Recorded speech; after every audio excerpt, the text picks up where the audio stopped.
ក្លឹបបាល់ទាត់ញញួរยักษ์ West Ham United បានធ្វើការចុះហត្ថលេខាលើយកខ្សែប្រយុទ្ធថាធី Castellanos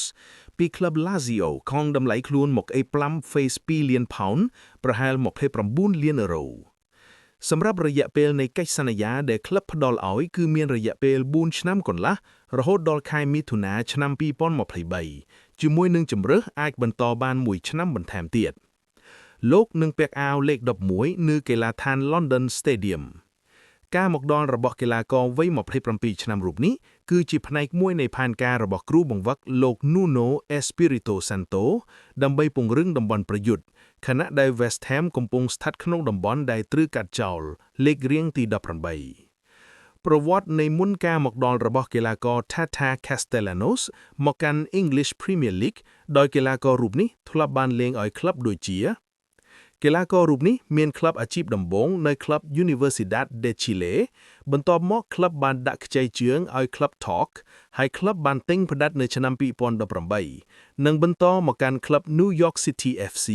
ដែលជាក្លឹបបាល់ទាត់នៅសហរដ្ឋអាមេរិកដែលជាកន្លែងដែលលោកធ្លាប់បានឈ្នះស្បែកជើងមាសនៅទីនោះផងដែរហើយក៏បន្តមកកាន់ក្លឹប Girona ដែលជាក្លឹបបាល់ទាត់នៅអេស្ប៉ាញលោកធ្លាប់ស៊ុតបញ្ចូលទីបាន4គ្រាប់ម្នាក់ឯងក្នុងមួយប្រកួតទល់នឹង Real Madrid ដ៏អស្ចារ្យបំផុតបន្ទាប់មកក្លឹប Lazio ដែលជាក្លឹបបាល់ទាត់នៅអ៊ីតាលីស៊ុតបញ្ចូលទីបាន14គ្រាប់ក្នុងគ្រប់ការប្រកួតកាលពីរដូវមុនលោក Castellanos បាននិយាយក្នុងសេចក្តីថ្លែងការណ៍ដំបូងថាខ្ញុំពិតជាសប្បាយចិត្តណាស់ព្រោះនេះគឺជាបញ្ហាប្រឈមដ៏ធំសម្រាប់ខ្ញុំមកទីនេះដើម្បីជួយក្រុមឲ្យអស់ពីសមត្ថភាពនិងនាំយកស្មារតីប្រយុទ្ធមកទីនេះលោកអាចនឹងមានឱកាសបង្ហាញខ្លួនជាលើកដំបូងនៅក្នុងការប្រកួតទល់នឹងក្រុម Nottingham Forest នៅថ្ងៃអង្គារនេះតែម្ដងនៅទីបញ្ចប់ក្លឹប Manchester United បានធ្វើការសម្រេចចិត្តមួយដ៏គួរឲ្យភ្ញាក់ផ្អើលដោយក្លឹបបិសាចក្រហម Manchester United បានប្រកាសជាផ្លូវការនៃការបញ្ចប់តំណែងលោក Ruben Amorim កាលពីថ្ងៃច័ន្ទទី5ខែមករាឆ្នាំ2026បន្ទាប់ពីលោកបានដឹកនាំក្លឹបបានរយៈពេល14ខែការបណ្ដេញចេញនេះបានកើតឡើងយ៉ាងគំហុកត្រឹមតែប៉ុន្មានម៉ោងប៉ុណ្ណោះបន្ទាប់ពីការប្រកួតស្មើ1-1ជាមួយក្រុម Leeds United អ្វីដែលជាចំណុចសំខាន់មកការបញ្ចប់តំណែងរបស់លោកគឺការប្រែពីគ្រូបង្វឹក Head Coach ក្លឹប Manchester United បានចេញសេចក្តីថ្លែងការណ៍ដ៏ខ្លីមួយដែលមានត្រឹមតែ106ម៉ាត់ប៉ុណ្ណោះដែលត្រូវបានគេមើលឃើញថាជាការបញ្ឈប់ដ៏គ្មានមេត្តា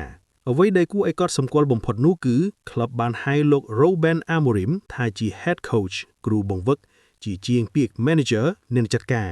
មូលហេតុដែលក្លឹបសង្កត់ធ្ងន់លើពាក្យនេះគឺដោយសារតែមុនពេលត្រូវបណ្ដេញចេញលោក Ruben Amorim បាននិយាយក្នុងសន្និសីទកាសែតថាខ្ញុំមកទីនេះដើម្បីធ្វើជាអ្នកចាត់ការ Manager មិនមែនគ្រាន់តែជាគ្រូបង្វឹក Coach នោះទេការប្រើពាក្យ Head Coach នៅក្នុងសេចក្តីថ្លែងការណ៍មួយនេះជាហេតុចម្បងពលគឺជាការផ្ញើសារយ៉ាងច្បាស់ៗទៅកាន់ថ្នាក់ដឹកនាំក្លឹបដូចជាលោក Omar Berrada និង Jason Wilcox ថាបានអំណាចសម្រេចចិត្តលើការទិញដូរកីឡាករនិងគោលនយោបាយក្លឹបពលគឺស្ថិតនៅលើថ្នាក់លើមិនមែននៅលើលោក Ruben Amorim ឡើយមូលហេតុចម្បងដែលអាចឈានទៅដល់ការបណ្ដេញចេញលោកចេញ1លទ្ធផលមិនល្អកាលពីរដូវកាលមុន Manchester United បានបញ្ចប់ក្នុងចំណាត់ថ្នាក់លេខ15ដែលជាលទ្ធផលអាក្រក់បំផុតនៅប្រវត្តិសាស្ត្រ51ឆ្នាំរបស់ក្លឹបបច្ចុប្បន្នក្លឹបស្ថិតនៅលេខរៀងទី6ក្នុងតារាង Premier League ដែល5ប្រកួតចុងក្រោយឈ្នះ1ចាញ់1និងស្មើ3ជម្លោះផ្ទៃក្នុងមានសេចក្តីរាយការណ៍ថាលោក Amorim មានភាពរកាំរកូសជាមួយនាយកបច្ចេកទេសលោក Jason Wilcox ជាពិសេសជុំវិញការទិញដូរកីឡាករនិងប្រព័ន្ធលេង 3-4-3 របស់លោកដែលលោកមិនព្រមផ្លាស់ប្ដូរការប្រោសសម្ដីជាសាធារណៈការដែលលោកចេញមុខរិះគន់រចនាសម្ព័ន្ធក្លឹបនិងទាមទារអំណាចជាអ្នកចាត់ការបានភួយឲ្យថ្នាក់ដឹកនាំអស់ការអត់ធ្មត់បច្ចុប្បន្នក្លឹបបានឲ្យលោក Darren Fletcher ដែលជាអតីតខ្សែបម្រើរបស់ក្លឹបត្រូវបានតែងតាំងឲ្យដឹកនាំក្រុមជាបណ្ដោះអាសន្នសម្រាប់ការប្រកួតបន្ទាប់ទល់នឹងក្រុម Burnley ខណៈដែលក្លឹបកំពុងតែស្វែងរកអ្នកចាត់ការថ្មីសម្រាប់រដូវកាលក្រោយ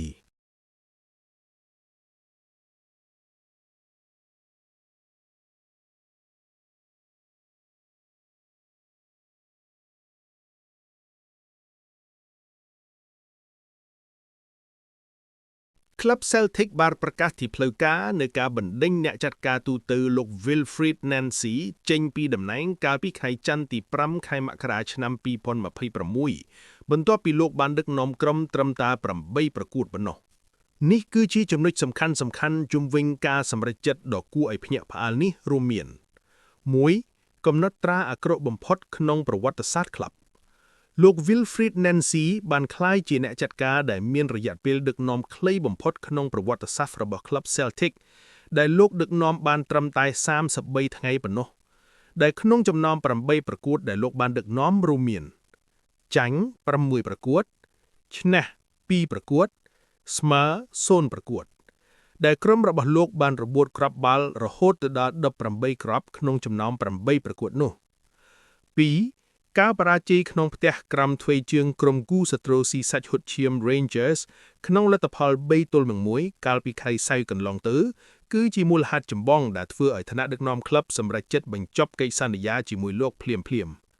ការចាញ់នេះបានធ្វើឲ្យ Celtic ធ្លាក់មកឈរនៅលេខរៀងទី2និងដាច់ពិន្ទុពីក្រុមលេខ1 Hearts ចំនួន6ពិន្ទុ 3. មូលហេតុនៃការបរាជ័យអ្នកវិភាគបាល់ទាត់បានលើកឡើងថាលោក Nancy មានភាពរឹងទទឹងក្នុងការផ្លាស់ប្ដូរទម្រង់លេងលោកបានព្យាយាមដាក់បញ្ចូលប្រព័ន្ធ 3-4-3 ភ្លាមមកលើក្រុម Celtic ដែលធ្វើឲ្យខ្សែការពារមានចន្លោះប្រហោងខ្លាំង Kamikaze style ហើយកីឡាករមិនអាចបន្ស៊ាំខ្លួនបានទាន់ពេលវេលា 4. ការត្រឡប់មកវិញរបស់វីរបុរស Martin O'Neill ភ្លាមបន្ទាប់ពីការបណ្ដេញលោក Nancy ចេញក្លឹបបានតែងតាំងលោក Martin O'Neill វ័យ73ឆ្នាំឲ្យត្រឡប់មកដឹកនាំក្រុមជាលើកទី3ក្នុងនាមជាអ្នកចាត់ការបណ្ដោះអាសន្នរហូតដល់ចាប់រដូវកាល 2025-6 នេះបញ្ជាក់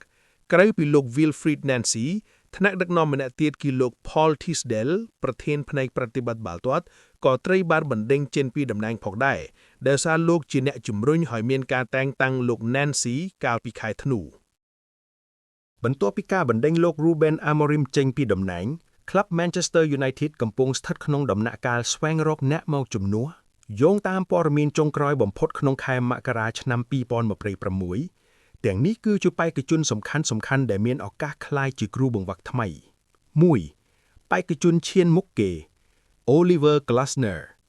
បច្ចុប្បន្នលោកជាគ្រូបង្វឹករបស់ក្រុម Crystal Palace លោកត្រូវបានគេចាត់ទុកថាជាបេក្ខជនលំដាប់លេខ1 Top Target ដោយសារ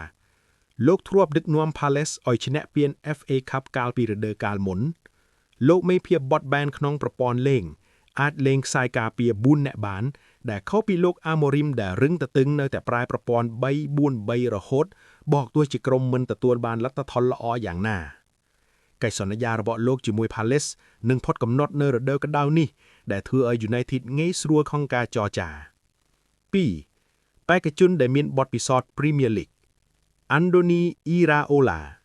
គ្រូបង្វឹកក្រុម Bournemouth ដែលកំពុងធ្វើឲ្យមានការចាប់អារម្មណ៍ខ្លាំងតាមរយៈទម្រង់លេងវាយសម្រុកនិងលទ្ធផលល្អក្នុងលីក 3. Enzo Maresca អតីតគ្រូបង្វឹក Chelsea ដែលបច្ចុប្បន្នកំពុងទំនេរពីការងារលោកមានទំនាក់ទំនងល្អជាមួយថ្នាក់ដឹកនាំមួយចំនួនរបស់ United 4. Michael Carrick អតីតខ្សែបម្រើ United និងជាគ្រូបង្វឹកដែលធ្លាប់ដឹកនាំ Middlesbrough លោកធ្លាប់ធ្វើជាគ្រូបង្វឹកបណ្ដោះអាសន្ននៅ Old Trafford កាលពីមុននិងទទួលបានលទ្ធផលល្អ 5. Xavi Hernandez អតីតគ្រូបង្វឹក Barcelona ទោះបីជាលោកចាប់អារម្មណ៍នឹងការងារនេះប៉ុន្តែបញ្ហាភាសាអង់គ្លេសនិងកង្វះបទពិសោធន៍ក្នុង Premier League អាចជាឧបសគ្គសម្រាប់លោក 6. Gareth Southgate អតីតគ្រូបង្វឹកក្រុមជម្រើសជាតិអង់គ្លេសលោកមានទំនាក់ទំនងល្អជាមួយលោក Sir Jim Ratcliffe ប៉ុន្តែអ្នកគាំទ្រមួយចំនួនហាក់មិនសូវពេញចិត្តនឹងទម្រង់លេងរបស់លោកចំណែកបេក្ខភាព2អ្នកទៀតដែលអាចនឹងចូលរួមផងដែរគឺលោក Thomas Tuchel និង Mauricio Pochettino ឈ្មោះទាំងពីរនេះតែងតែស្ថិតក្នុងបញ្ជីប៉ុន្តែបច្ចុប្បន្នពួកគេកំពុងជាប់ភារកិច្ចដឹកនាំក្រុមជម្រើសជាតិអង់គ្លេសនិងអាមេរិកត្រៀមខ្លួនសម្រាប់ World Cup 2026តែទោះជាយ៉ាងណាក្លឹបអាចនឹងផ្ដល់ឲ្យលោក Darren Fletcher ដឹកនាំក្រុមជាបណ្ដោះអាសន្នសម្រាប់ការប្រកួតទល់នឹង Burnley នៅថ្ងៃពុធនេះហើយក្លឹបអាចនឹងរងចាំរហូតដល់ចប់រដូវកាលសិនសោះដើម្បីតែងតាំងគ្រូបង្វឹកពេញសិទ្ធិម្នាក់ប្រសិនបើពួកគេមិនអាចចរចាជាមួយបេក្ខជនកំពូលក្នុងខែមករាទាំងនេះបានទេ